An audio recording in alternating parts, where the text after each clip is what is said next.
Okay, so if by the end of this video I don't convince you that Mr. Beast is one of the most manipulative people in the history of social media, I will shave my head live on camera. But you have to watch this entire video because people's lives are actually at stake. So as always, I will be using my master's degree to take a more business approach in analyzing the most recent Mr. Beast allegations, but please be warned, we will be discussing some extremely disturbing topics. So there's really only one thing on this planet that scares me more than somebody that will do anything for money, and it's somebody that will do anything for fame. Because unlike money, which is something people typically aspire to because it is quantifiable and it gives them security and it gives them power, fame is much more complicated because it fulfills a much deeper and more profound psychological need for somebody to have constant validation, recognition, and love. And at the source, this relentless pursuit of fame is going to be the ultimate downfall of Mr. Beast, which we are currently seeing manifest in the stories we're hearing about him now. So in his pathological pursuit of fame and adulation, Mr. Beast utilizes an incredibly powerful public relations tactic known as performative philanthropy. So performative philanthropy involves highly publicized acts of charity that serves two purposes. The first is obviously to increase the size, the scope, and the overall public favorability of the Mr. Beast brand. And the second is to insulate him from all forms of criticism. So these incredibly curated and widely broadcasted acts of good are in reality tax-deductible investments done within the confines of the Mr. Beast Corporation. So while he is giving away money, it is an investment in the company itself, and it is increasing the monetary value of the brand. So not only is Mr. Beast not losing money when he gives it away in forms of charity, he's actually making that money back. Because every time he has a viral video, this increases the size and the financial value of the actual stock of his company. And although it is a private company, it's not publicly traded, a private corporation acts in the exact same way. So for every $100,000 that Mr. Beast gives away, he gains $500,000 in brand value in the actual stock of the corporation. So not only does this performative philanthropy increase the financial value of Mr. Beast Corporation, but also makes his personal brand bulletproof because it manipulates his audience into seeing him as inherently good, who aren't able to understand the nuances of these businesses and how they run, and anybody that dares criticize him or question him is dismissed as a hater. And somebody else that has very successfully used performative philanthropy as a public relations tactic is Bill Gates, going from one of the most hated people in America to one of the most adored because of these philanthropic acts that, although are good and did result in some good things for society, overall as a human being, if you look into him, it's very clear to see that he has very malicious intentions. And an incredibly common defense of Mr. Beast is, I don't care what he does privately, and I don't care if his intentions are good or bad, as long as the outcome is still good. And this is a fair argument because at the end of the day, there were still homes that were built. There are people who have access to clean water who didn't have access before, and he has given away money to people who have probably utilized it in positive ways in their life. That's a fair argument.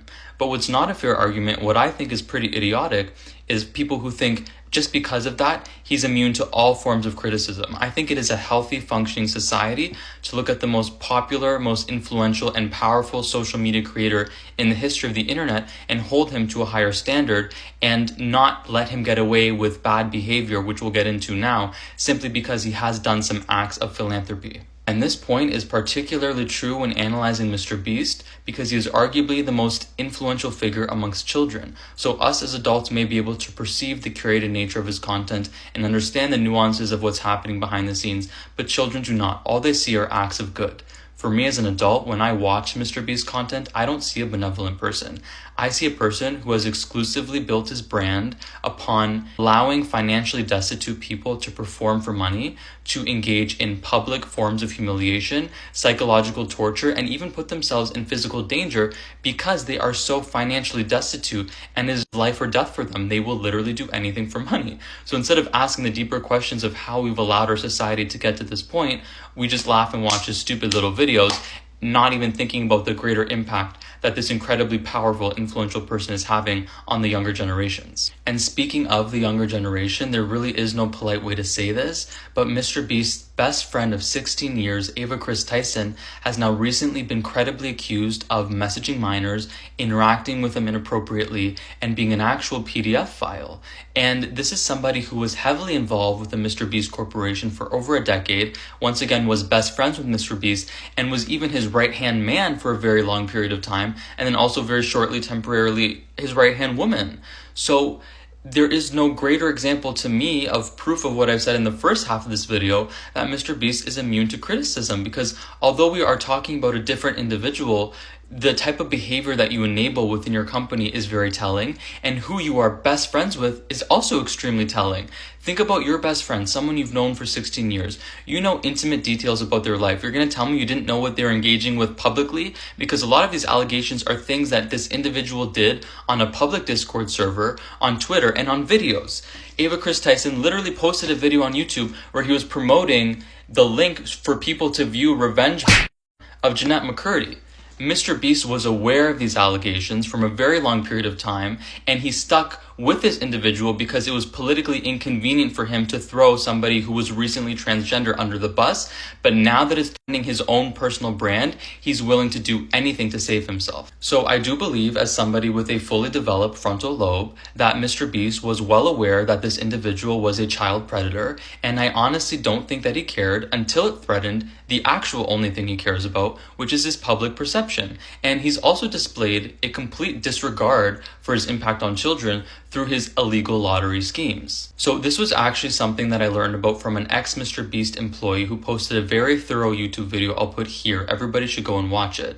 And one of the things he discussed was that an individual who worked at Mr. Beast Corporation actually publicly admitted that the chocolate company Feastables is 70% a lottery and 30% a chocolate company. Learning this was extremely alarming to me because there are very valid reasons why there are such strict FTC guidelines against illegal lotteries and against advertising gambling to children. So the fact that this is how Mr. Beast perceives his company and just has a total disregard for what it could mean on a mass scale to introduce addictive gambling behaviors to his very young, impressionable audience just shows me the type of person that he is. It's unethical and it's dangerous. But how can I even be surprised at this point when exploiting the hopes and the dreams of his audience is exactly how he's become the most subscribed to YouTuber in the history of the world? Maybe I'll be the one that gets the Ferrari. Maybe I'll be the one that gets on the next Mr. Beast video and wins a chocolate factory. You won't be, because as exposed in that video I mentioned previously, he exclusively chooses friends and family members to engage in these activities and even hires actors for his videos. It's all an illusion. And this entire illusion around his persona has been driven by his insatiable desire for fame,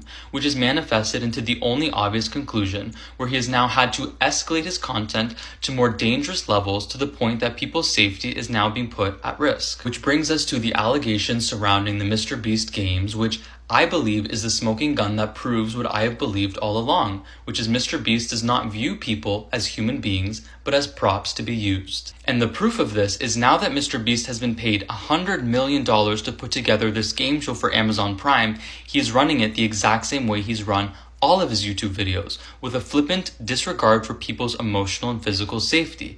The only difference now is that because it's on a larger scale, he is subject to more scrutiny, and it's being done with an official streaming platform. He is subject to legal, to HR, and to unions that are all freaking out because people are not receiving their medication, they're having seizures, there are hospitals being overrun with people who are having broken bones, because this is what happens when we allow somebody to remain unchecked for such a long period of time. This did not happen in a vacuum. This was the obvious trajectory and the end conclusion to somebody who is never held accountable because they are seen as this amazing philanthropist when they're not. And these games are still going on as we speak. So I strongly believe that someone needs to step in immediately before an actual tragedy happens. It's reminding me exactly of what happened with David Dobrik, who had such a disregard for his friend's safety that he escalated his content to the point that it almost unalived one of them. And there are actually many parallels between David Dobrik and Mr. Beast. The only difference is that Mr. Beast is significantly smarter, which is why he's gotten away with this behavior for such a longer period of time. So let this be a reminder that if you like an influencer like Mr. Beast, holding them accountable is not negative. It's actually the very thing that will prevent their downfall, because anyone with this much fame and this much power who goes unchecked for such a long period of time will inevitably live long enough to see themselves become the villain.